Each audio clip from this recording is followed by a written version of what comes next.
비전과 진보의 이름, 야긴 건축. 1994년 이후 전국의 수많은 교회를 설계, 감리해온 야긴 건축. 교회 건축을 위해 쌓아온 25년여의 노하우와 설계 철학으로 최고의 명작을 탄생시킬 것입니다. 설계에서 완공까지 교회 건축의 믿음직한 동역자가 되겠습니다. 교회 건축의 시작과 완성은 야긴 건축과 함께 하십시오.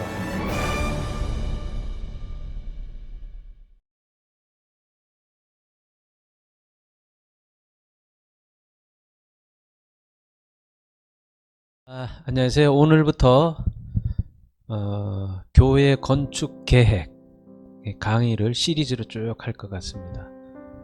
그래서 성경에서 건축 계획은 어떻게 언급이 되어 있는지, 또 성경은 교회 건축이 어떻게 이렇게 창세기부터 계시록까지 어떻게 이렇게 되는지, 그 다음에 이제 공간의 배분, 또 외부 공간의 계획, 내부 공간의 계획, 또 지속 성장을 가능하게 하기 위해서 지역 사회와 교회가 어떻게 연합되어져서 교회 성장을 끊임없이 역동적으로 구현해낼 수 있는가, 이와 같은 방법, 그 다음에 교육 공간에 대한 건축계획, 본당의 건축계획, 가시선, 이런 등등을 교회 건축 전반에 대한 총괄적인 강의 내용을 시리즈로 오늘부터 이제 같이 하도록 하겠습니다.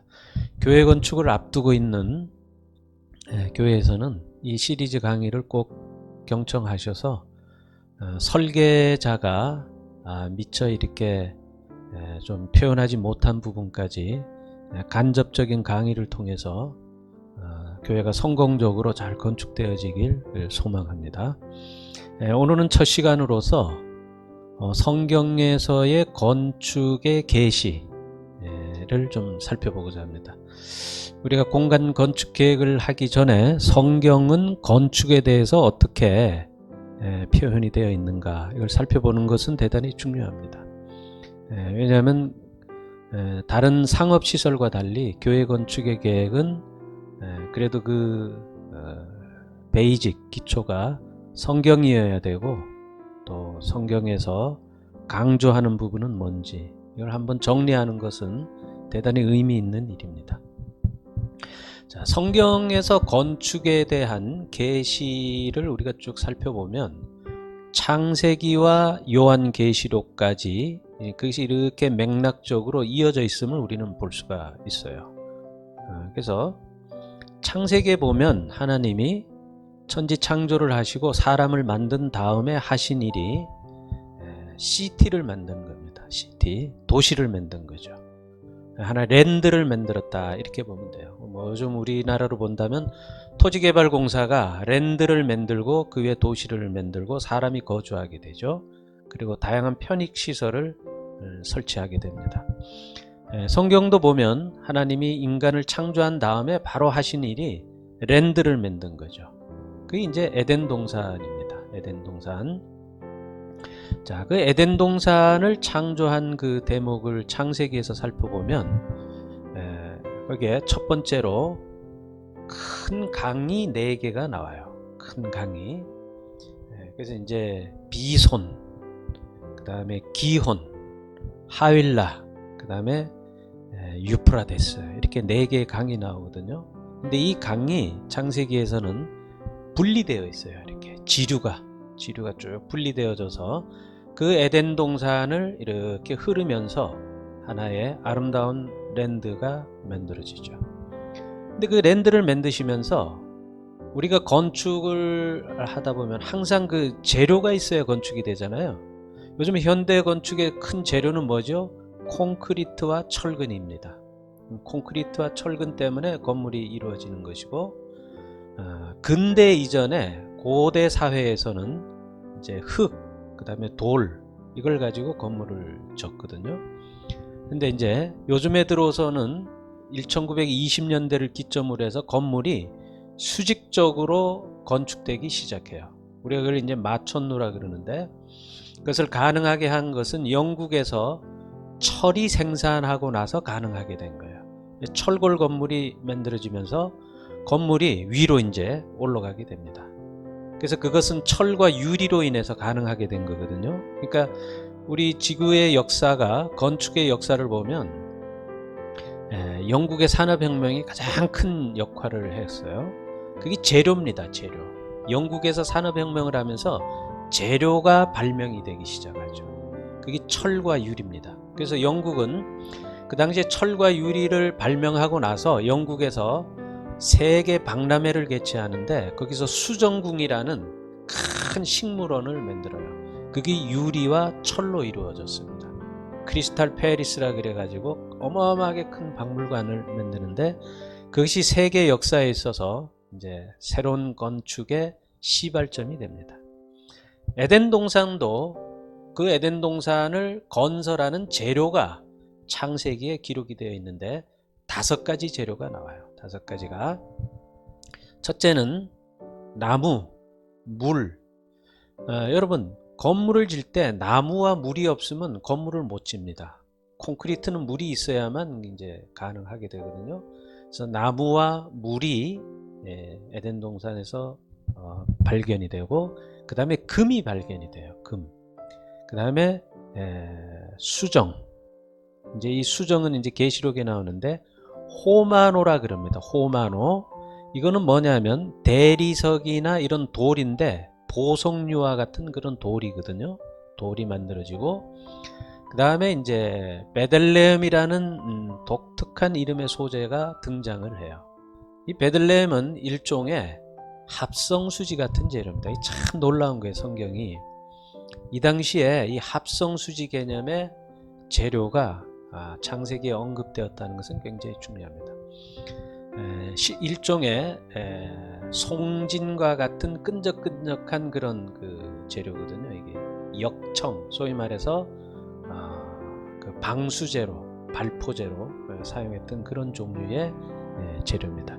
이 5가지 소재가 에덴 동산을 창조하는 데 있어서 나온 유일하게 언급되어진 재료예요. 건축의 재료입니다. 그래서 그 대목을 창세기의 성경에서 읽어보면 창세기 2장 10절부터 한번 제가 볼게요. 10절 강이 에덴에서 발원하여 동산을 적시고 거기서 갈라져서 내 근원이 되었으니 첫째 이름은 비손이라. 비손이라는 강이 등장하죠. 금이 있는 하월라 온 땅을 둘렀으며, 두 번째 강이 하월라가 나오고, 12절에 그 땅의 금은 정금이요 그곳에는 베들레헴과 홍마노도 있으며 나오죠. 베들레헴이라는 재료와 홍마노라는 재료가 나오고, 13절에 둘째 강의 이름은 기혼이라 구스 땅에 둘렀고, 셋째 강의 이름은 히데겔이라 아수르 동편으로 흐르며 넷째 강은 유브라데더라. 이렇게 나오거든요. 그래서 이 4개의 강이 흐르면서 베들레헴, 홍마노, 금, 그 다음에 물, 그 다음에 이제 에덴 동산에는 나무가 있잖아요. 생명나무. 이렇게 해서 이 재료가 나옵니다. 그래서 이 재료가 계시록에 가서는 이제 이게 어떻게 전개가 되냐 하면, 계시록은 예루살렘 성이 하늘에서 땅으로 내려오거든요. 근데 그 계시록에서 하나님의 어떤 의도가 있는지 모르지만 이 예루살렘 성이 땅에 닿았다라는 표현은 없어요. 그냥 내려오더라 이걸로 끝이에요. 그럼 내려오다가 땅에 닿기 전에 거기서 머물렀는지 땅에 완전히 내려왔는지 이건 이제 우리가 알 수 없어요. 상상으로 할 수밖에 없죠. 어떤 분은 내려오다가 중간쯤 오다가 거기서 멈췄다. 그리고 위성처럼 뭐 이런 시티가 아닌가 이런 분도 있고, 뭐 어떤 분 땅에 완전히 내려왔다 이런 주장하는 분도 있고, 여러 이제 주장이 있는데, 뒤에 나오는 그 문구를 가지고 해석을 해본다면 땅에 완전히 닿았다 이렇게 해석하는 것이 맞을 것 같아요. 그 이유는 새 예루살렘 성의 바닥이 유리로 되었다라고 계시록 21장에 기록하고 있거든요. 그러니까 땅에 어떤 지면에 재료가 분명하게 기록되어 있는 걸로 본다면 완전히 허공에 떠 있는 것이 아니라 땅에 닿았다 이렇게 이제 생각을 할 수 있어요. 계시록 21장에 앞에 랜드에 대한 창세기의 그 랜드에 대한 재료가 그대로 오거든요. 그 대목을 이제 한번 보겠습니다. 계시록 21장 18절에 보니까 그 성곽은 이제 예루살렘 성의 외곽의 그 테두리에 해당되는 성곽입니다. 그 성곽은 벽옥으로 쌓였고 그 성은 정금인데 맑은 유리 같더라. 일단 21절까지 읽고 우리가 살펴보겠습니다. 19절에 그 성의 성곽의 기초석은 보석으로 꾸몄는데 첫째 기초석은 각색 보석으로 꾸몄는데 첫째 기초석은 벽옥이요 둘째는 남보석이요 셋째는 옥수요 넷째는 녹보석이요 다섯째는 20장 홍만호요 여섯째는 홍보석이요 일곱째는 담황옥이요 여섯째는 비치옥이요 열한째는 청옥이요 12제는 자정이라. 12제는 21절에 그 12문은 12진주니 문마다 한 진주요 성의 길은 맑은 유리 같은 정금이더라. 이렇게 되어 있거든요. 자, 그럼 랜드 에덴 동산과 그 재료가 어떻게 짝을 이루는지 한번 보겠습니다. 자, 그 성곽의 성곽은 벽옥으로 되어 있는데 그 성은 그 예루살렘 성입니다. 그 성은 벽이 뭐라고 되어 있냐면 정금인데 유리 같더라 이렇게 되어 있거든요. 그러니까 금이 나오잖아요. 아까 에덴 동산에 금이 있듯이 여기 이제 금이 나오고 에덴 동산의 베들레헴 합성 수지가 여기서는 뭘로 표현되고 있냐면 유리로 표현되고 있는 거죠. 유리가 일종의 믹스트된 그 머티리얼입니다. 합성되어진 재료거든요. 이게 녹여가지고 유리를 이제 만든단 말이에요. 그 다음에 그 홍만호가 나왔잖아요. 아까 에덴 동산에 이 홍만호가 계시록 21장 20절에 나옵니다. 다섯째는 홍만호요 이렇게 나옵니다. 이 보석 같은 종류거든요. 그 다음에 이제 물과 나무가 나와야 되거든요. 근데 계시록에 예루살렘 성에 서 흘러나오는 생명수 강이 있고 생명나무가 있어요. 그래서 이게 짝이 딱딱 5개가 이제 아구가 맞춰서 이렇게 딱 좌우 대칭이 이제 돼서 나옵니다. 그래서 이걸 보면 그러면서 계시록 21장의 예수님 자신에 대해서 나는 알파요 오메가요 그렇죠? 처음과 나중이요 시작과 마침이다 이렇게 되어 있거든요. 그러니까 이제 창세기에서부터 계시록이 처음과 마지막이 건축으로 시작해서 건축으로 이제 끝이 나는 겁니다. 이제 성경의 건축의 어떤 하나의 계시인데, 그럼 그 중간은 뭘로 되어 있느냐? 중간은 신약 성경의 신약 시대에는 이제 이 건축의 계시가 어떻게 표현되어 있느냐 보면 예수님의 12제자가 이제 등장을 하는데 이 12제자가 이제 건축가죠. 지금으로 보면 예수님은 이제 마스터죠. 마스터. 스승, 대가. 건축의 대가. 이렇게 큰 스승이 있고 거기 이제 제자들 건축가가 이제 있죠. 저희들이 건축 공부할 때 이제 꼭 그런 도제십에서 공부를 했죠. 저희들은 큰 스승이 있고 거기에 이제 가서 배우고 이렇게 공부를 했습니다. 똑같은 형태인데, 그래서 이제 그 제자가 12명인데 그 중에서 이제 훌륭한 사람을 3명을 추리라면 베드로와 바울과 요한을 이제 들 수가 있어요.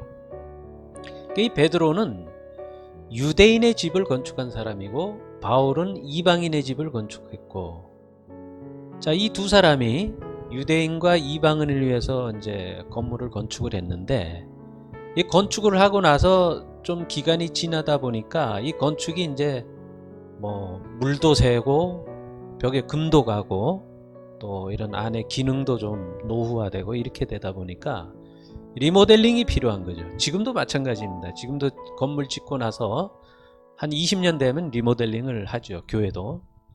네, 마찬가지입니다. 리모델링이 필요해서 리모델링 건축가가 필요한 거죠. 그래서 리모델링 건축가로 부른 사람이 요한입니다. 요한. 이거는 이제 상징적인 의미고 비유적인 의미죠. 자, 그 당시 예수님의 복음으로 인해서 구원받는 자들이 이제 이렇게 늘어나면서 또 예수님의 진리가 이 땅에 선포되면서 이단들이 들어와 가지고 신비주의 이런 것들이 들어와 가지고 예수님의 진리를 왜곡시켜서 뭐 이상하게 만든단 말이죠. 그래서 가만히 보니까 이게 이제 진리가 왜곡되어지고 쉽게 말하면 이 집이 리모델링이 필요하게 된 거죠. 리모델링을 우리가 리모델링, 새로 고쳐서 만든다 그런 뜻도 있고, 리뉴얼, 다시 새롭게 한다 이런 의미가 있거든요. 그래서 성능이 제대로 이루어지게 한다, 이게 이제 리모델링의 의미인데, 하나님의 말씀이 이제 이런 도전의 직면에 있자 리모델링 건축가인 요한이 무엇을 가지고 리모델링을 했느냐 하면 로고스를 가지고 이 무너진 이 빌딩을 다시 리모델링한 사람이 요한입니다. 그래서 세 명이 이 알파와 오메가에 해당되는 이 건축의 맥락을 이어줬는데, 이 마스터가, 위대한 스승 마스터가 예수님이 이제 제자들을 모아놓고 이제 말씀을 하고 계세요. 내가 너희들이 영원히 거할 처소를 만들기 위해서, 이 맨션이거든요, 영어 성경에. 내가 너희들이 거할 영원한 맨션을 만들기 위해서 내가 이제 떠난다. 그리고 내가 다 만들고 나면 너희들을 내가 다시 부르러 올게 하고 이제 예수님이 가시죠. 예수님이 가십니다. 그러면서 유언적 말씀을 그 제자들에게 하는데, 자, 너희들이 유대인 집을 건축하고 이방인의 집을 건축하고 리모델링을 건축하고 이건 다 좋은데, 정말 건축의 목표는 뭐냐? 너희들의 몸을 제대로 건축해라. 너희들의 몸이 성전이다. 너희들이 건축하는 궁극적인 목표는 유대인도 좋고 이방인을 위한 건물도 좋지만 너 자신의 집을 잘 건축해라. 너 자신의 집이 전이다. 성령의 전이다. 이제 이걸 가르쳐주고 떠나세요. 자, 이게 이제 성경의 계시입니다. 계시, 건축적 계시죠. 그렇다면은 우리가 지금 건축을 수행하고 많은 교회가 새로운 교회를 짓고 이런 목표가 뭐냐? 공간이 부족해서 건축을 해야 되겠다. 리모델링이 되고 시설이 낙후돼서 건축을 해야 되겠다. 이거는 1차적인 목표지만, 건축의 성경적인 의미를 가지고 우리가 본다면 우리 자신의 몸된 우리의 몸이 성령이 거하는 전이잖아요. 그러니까 이 성령의 전을 잘 건축하는 것, 그것이 교회 건축의 우선적인 목표가 되어야 되는 겁니다. 그럴 때에 비로소 하나님의 교회 건축도 제대로 건축이 되어지고 또 아름답고 효율적인 건축이 되는 거죠. 우리 자신의 몸이 어설프게 지어진 가운데에 아무리 무슨 교회 건축이 되겠냐 이거죠. 그래서 오늘 첫 강의에서 우리가 교회 건축의 전반적인 강의를 우리가 오늘부터 시작을 하는데, 가장 중요한 첫 시간의 목표는 우리의 몸된 성령의 전을, 우리의 몸이 성령의 전인데 이 성령의 전을 하나님 보시기에 참 그래도 칭찬받을 만한 그런 아름다운 성령의 전으로 일단 먼저 우리가 빌딩화하고 제대로 짓고 그 다음에 우리가 교회 건축에 나서야 되겠습니다.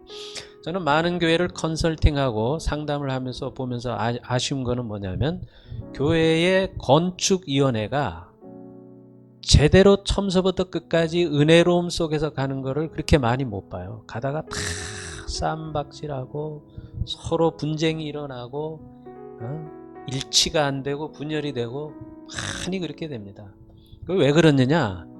자기의 주장과 자기의 생각을 끝까지 견지하고 어떤 공동체의 화합과 일치를 위해서 양보하지 않고, 이런 것들로 인해서 교회 건축이 굉장히 위협을 받고 하는 과정에서도 은혜롭지 못하고 이렇게 건축이 되어집니다. 이런 것들이 우리가 이 성경의 창세기와 계시록과 그 중간을 보면서 예수님께서 우리에게 들려주시는 교회 건축의 하나의 큰 척도가 아닌가, 이렇게 생각을 하면서 교회 건축위원회나 또 그것을 끌고 나가는 목사님이나 모든 우리 교회 건축의 멤버들이 이 교회 건축은 리치니스 그 자체입니다. 풍요로움 그 자체예요. 건축을 교회 건축을 한다는 그 자체만으로도 우리는 풍요로움 속에 이미 풍덩 빠진 사람들입니다.